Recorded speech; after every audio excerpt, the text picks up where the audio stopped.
थ' मेगननि मोदै हुगारनाय बेखौ नुफैनानै जों बिराद दुखु मोनदों सहायनो हाथावै रोखोम दुखु मोनदों आरो बेनि थाखाय जों आथिखालनि डक्टर हेमन्त बिश्व शर्मानि दैदेननायाव जे बिजेपिनि जे आसाम गभर्नमेन्ट दङ बेखौ जों स्ट्रंलि जों कन्डेम होनो गोनां we do strongly condemn what kind of barbaric eviction operation was carried out on the last 13 May.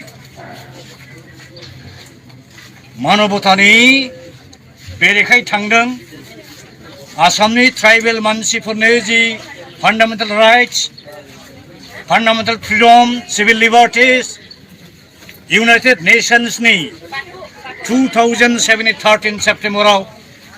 इन्डिजिनास पिपल्सनि राइट्सनि सार्टार जि फोसावदोंमोन बे राइट्सनि बेरेखाय थांदों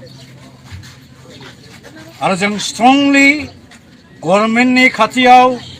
दाबि दैखाङो बे ओनसोल बे हाया साउथ कामरुप गुवाहाटी ट्राइबेल बेल्टनि सिङाव दंमोन 1976 आव जेब्ला आसामनि केपिटेलखौ शिलंनिफ्राय शिफ्टिं खालामनानै दिसपुराव लाबोयो दिसपुराव आसामनि केपिटेल सिटि गायसंनो थाखायनो बे साउथ कामरुप सयगाव tribal belt south Kamrup Guwahati tribal belt बे ट्राइबेल बेल्ट मोननायखौ डिसिडल खालामनानै दुनियानि नन ट्राइबेल मानसिफोरखौ बेयाव थाहोफैदों सोनाबनि गिदिर गिदिर माल्टिनेशनेल कम्पानिफोरनो हा होदों दिनै माल्टिनेशनेल कम्पानि गुबुन नन ट्राइबेल मानसिनि आखायाव कब्जायाव गोग्लैजोब्बाय दिनै खरलबसे बे जायगायाव जोंनि बर' बिदा फंबायफ्रा इन्डिजिनास बर' मानसिफ्रा गावसिनि गोदोनि राजा महाराजाफोर गालांनाय बान राजानि किंदममोन बियो कुमार भास्कर बर्मानि किंदममोन बियो बै गोदोनि जोंनि राजा महाराजाफोर गालांनाय हायाव न' बां लुनानै थानाय बर' फिसाफोरखौ होखारदों बिराद अन्याय जादों कन्डेमनेबल जादों अति गरिब खामानि जादों बियो निन्दुनि खामानि जादों आरो जों गभर्नमेन्टखौ खावलायो जे जाय बर' बिदा फंबायफोरनि न' बांखौ सिफायबाय बिथांमोननि धन सम्पति नस्थ' जानायनि थाखाय नांगौ रोखोमनि क्षतिपुरन होनांगौ थाबैनो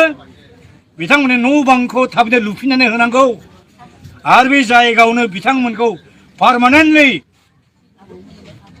थाहोनो थाखाय पाट्टा होनायनि बेबस्था खालामनांगौ दिनै नैबे मथावरिनि सानजाहा आजमल साहाबनि हाया 9 बिघा दं जाहैदों खाथियावनो जिन्जार हटेल दंबावो आरो दानि आसाम गभर्नमेन्टनि सासे मन्त्रि जयन्त मल्लबरी एडभाइजारावनो चिफ मिनिस्टारनि बेहाबो बेसेबांबा गुवार हा दं जाहैदों दा बिसिनि हायाब्ला इलिगेल नङा आरोखि बिसिनि सेटेलमेन्टआ बिसिनि अकुपेशन बर'फोर थानायल' बोरै इलिगेल जाखो इलिगेल अकुपेशन सेटेलमेन्ट बिथांमोननि हाखौ मानो दांनो हादिया बिथांमोना जिबायदि जास्टिस होदों सेम जास्टिस एखे रोखोम जास्टिस जोंनि बर' बिदाफोरनो मोननांगौ आरो बे रोखोम खालामबाय थायोब्ला बर' फिसाफ्रा आसामाव बोरै थानो हानांगौ जाखो যদি অসম সৰকাৰৰ অসমৰ খিলঞ্জীয়া আসল ভূমিপুত্ৰ বড়োসকলৰ প্ৰতি তেনেকুৱা বিগত সময়ছোৱাত যে হিষ্টৰিক ইনজাষ্টিছ কৰি গৈ আছিল সাকসেসিভ চৰকাৰসমূহে বৰ্তমানৰ ডক্টৰ হেমন্ত বিশ্ব শৰ্মাৰ নেতৃত্বত যে বিজেপি চৰকাৰ চলি আছে সেই চৰকাৰেও একে ধৰণৰ জনজাতি বড়োবিলাকক দমন শোষণ নিষ্পেষণ কৰাৰ যে ষড়যন্ত্ৰ যে ৰাজনীতিক ষড়যন্ত্ৰ যে ৰাজনৈতিক কুকৌশল ইয়াৰ পৰিৱৰ্তন নহ'লে পৰিত্যাগ নহ'লে বড়োসকলে এই অসমৰ কোনো পৰ্যায়ত অসমত বসবাস কৰাটো অসম্ভৱ এই বড়োসকলে অতি সোনকালে তেওঁলোকে যে ন্যায্য প্ৰাপ্য সুকীয়া বদল ন্যায্য পোৱাৰ ন্যায্য অধিকাৰ এই ন্যায্য অধিকাৰ আদায় কৰি ল'বৰ কাৰণে গণতান্ত্ৰিক সংগ্ৰাম কৰিবৰ বাধ্য কৰাই আছে আমাক সেইকাৰণে আমি আহ্বান জনাব বিচাৰিছোঁ যে অতি সোনকালে অসমৰ বড়ো শ্ৰমিক খিলঞ্জীয়া ভূমিপুত্ৰসকলৰ প্ৰতি যি অন্যায়ৰ ৰাজনীতি এই অসমৰ মাটিত চলি আছে এই বড় বিৰোধী ট্ৰাইবেল বিদ্বেষী ৰাজনীতিৰ যত চৰিত্ৰ যে পলিসি অতি সোনকালে পৰিহাৰ কৰাটো নিতান্ত দৰকাৰ আৰু অতি জোখে ক'ব লাগিব আজি চিফ মিনিষ্টাৰ লাজতে হওক বা কিবা এটা কাৰণত ইয়াত নাহিল কমপক্ষে কোনোবা 13জন কেবিনেট মন্ত্ৰী ইয়াত আহিব লাগিছিল আনৰ কথা বাদ দিয়ক আমাৰ ইউজি ব্ৰহ্ম চাহাব তেওঁ আজি কেবিনেট মন্ত্ৰী ডক্টৰ অনুজ পেগু ডাঙৰীয়া তেওঁ এতিয়া ট্ৰাইবেল এফেয়াৰ্ছৰ মন্ত্ৰী শিক্ষা বিভাগৰ মন্ত্ৰী তেতিয়া all Assam tribal student leader আছিল সি ট্ৰাইবেলৰ কৰ্ণধাৰ আছিল তেনেকুৱা ব্যক্তিসকলে আজি এই হেমন্ত বিশ্ব শৰ্মাৰ মন্ত্ৰী সভাত মন্ত্ৰী হৈ থকা সময়ছোৱাত এটলিষ্ট ইয়াতে আহিব লাগিছিল খা খবৰ ল'ব লাগিছিল কেলৈ আহিব নোৱাৰিলে আহিব নোৱাৰাৰ কাৰণ হ'ল হয়তো Mahanta doctor Hemanta chief minister ডাঙৰীয়া নিচে বাধা দিছে বা সিহঁতে ভয় কৰিছে এই বড়ো ভাই ককাইসকলৰ দুখ দুৰ্দশা সম্পৰ্কে খবৰ ল'বলৈ আহিলে সিহঁতে নিশ্চয় গাদুচিত হ'ব পাৰে গাদী হেৰাবৰ ভয়তে তেওঁলোকে আহিব আৰু আমাৰ সেই বৰ্তমানে BTCৰ চিফ প্ৰমোদ বড়ো ডাঙৰীয়া সি কেলৈ আহিব নোৱাৰিলে ইয়াৰ বসবাস কৰা যিখিনি বড়ো ভাই কৈ প্ৰমোদ বড়ো ভাই ভনী নহয় জানো কিয় আহিব নোৱাৰাৰ কাৰণ হ'ল দুৰ্বলতা অলৰেডি বিক্ৰী গ'ল এই বিক্ৰী যোৱাৰ কাৰণে তেওঁলোকে আজি নিজৰ ভাই ককাই ভাই ভনী দুখৰ দিনৰ দুৰ্দশা দিনৰ খবৰ ল'বলৈ আহিব পৰা নাই অতি নিন্দনীয় আমি লজ্জাবোধ কৰোঁ আমি লজ্জিত কি ক'ম আৰু ভাৰত চৰকাৰৰ ওচৰলৈ আমাৰ সবিনয় নিবেদন we do strongly appeal announce upon the government of India to direct the present state government of Assam headed by Dr. Hemanta Biswa Sharma to keep up any kind of deadly anti-tribal policy and direct the Assam government not to evict the tribal families from their ancestral lands and homestays and villages, not to head the tribal people, because the Bodo people were and are the most indigenous, native people, aboriginal people, autochthonous people of the state of Assam. Our forefathers were kings and emperors, right from Nurkasuru, Bhaskar Burma, so on and so forth. আমাৰ ৰজা মহাৰজাসকলে আমাৰ তেওঁলোকৰ নিজৰ ভৱিষ্যত প্ৰজন্মৰ কাৰণে দি থৈ এই অসম ৰাজ্যখনক আজি খিলঞ্জীয়া জনজাতি বড়োবিলাকৰ পৰা খাৰি ৰয় এইকাৰণে সুকীয়া বদন ৰাজ্য দাবী কৰিবলৈ বিচাৰিবলৈ বড়োসকল বাধ্যত পৰিছে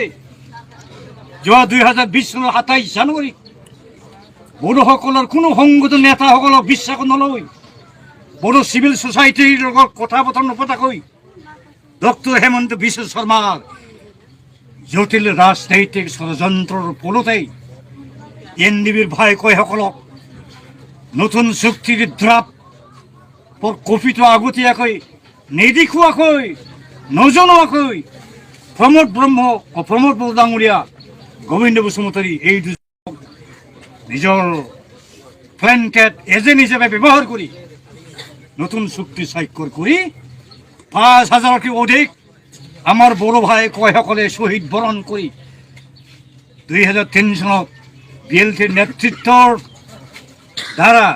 যি নতুন চুক্তি স্বাক্ষৰিত হৈ BTCৰ সৃষ্টি হৈছিল গঠন হৈছিল এই BTC আৰু BTDক শেষ কৰিবৰ কাৰণে ষড়যন্ত্ৰ ৰচনা কৰি এই নতুন তৃতীয় চুক্তিখন কৰাইছিল আৰু এই নতুন তৃতীয় চুক্তিৰ 7 নম্বৰ 7.1 ক্লজত লিখা আছে যে BTDৰ বাহিৰত ট্ৰাইবেল বেল্টৰ বাহিৰত বসবাস কৰা খিলঞ্জীয়া জনজাতি লোকসকলৰ মাটি বাৰী সুৰক্ষাৰ কাৰণে নতুন এটা আইন পাছ কৰিব লাগিছিল তেনেহেন আইন পাছ নকৰাকৈ আমাৰ এই অঞ্চলত বসবাস কৰা 30টা বড়ো ফেমিলিক বুলডোজাৰ লগোৱাই JCB চলাই ঘৰবোৰ ধ্বংস কৰি নিষেধ কৰি তেওঁলোক কি মানৱ নহয় ইহঁতৰ মানৱ যেখানে কলেই গ'ল অতি দুৰ্ভাগ্যজনক আৰু শেষত আমাৰ আহ্বান এইটোৱে যে ট্ৰাইবেল বিৰোধী বড়ো বিদ্ৰোহী পলিচি অতি সোনকালে অসম চৰকাৰে পৰিহাৰ কৰিব লাগে, ত্যাগ কৰিব লাগে, এৰিব লাগে। আৰু যিসকল ফেমিলিক ইতিমধ্যে উচ্ছেদ কৰা হ'ল, সেই বড়ো ফেমিলি কেইটা তেওঁলোকে আগতে য'ত আছিল সেই জেগাতেই এই বৰবাৰী গাঁৱতেই পুনৰ সংস্থাপন দিয়াৰ ব্যৱস্থা কৰিব লাগে। তেওঁলোকৰ ঘৰ বাৰী সজাই দিব লাগে। যিখিনি যাৰ ক্ষয় ক্ষতি হ'ল উপযুক্ত পৰিমাণৰ ক্ষতিপূৰণ দিব লাগে। আৰু ভাৰত চৰকাৰৰ ওচৰলৈ আমাৰ নিবেদন যে অতি সোনকালে অসম চৰকাৰে এটা নিৰ্দেশ দিব লাগে যাতে ট্ৰাইবেল বিৰোধী কোনো পলিচি হাতত নলয়। যিসকল ট্ৰাইবেল ফেমিলিসকলক উচ্ছেদ কৰা হ'ল তেওঁলোকক সেই নিজৰ সংশ্লিষ্ট গাঁৱতেই অঞ্চলতেই পুনৰ সহবাসস্থান কৰাৰ কাৰণে ছেটেলমেণ্ট দিব লাগে, লেণ্ড পাট্টা দিব লাগে। আজি 2006 চনত যদি ফৰেষ্টৰ হাবি জংঘলত বসবাস কৰা ট্ৰাইবেলসকলক মাটিৰ পাট্টা দিবৰ কাৰণে আইন পাছ কৰি হ'ল পাৰ্লিমেণ্টে, এই ট্ৰাইবেল বেলব্লক অঞ্চল গতিকে আমাৰ আহ্বান ভাৰত চৰকাৰ অসম চৰকাৰলৈ যে ট্ৰাইবেল বিৰোধী পলিচিসমূহক অতি সোনকালে পৰিত্যাগ কৰিব আৰু ট্ৰাইবেলসকলক সুসন্মানজনকভাৱে নিজৰ মাটি, নিজৰ অঞ্চল, নিজৰ গাঁও বসবাস কৰাৰ যি অধিকাৰ সেই অধিকাৰ দিব।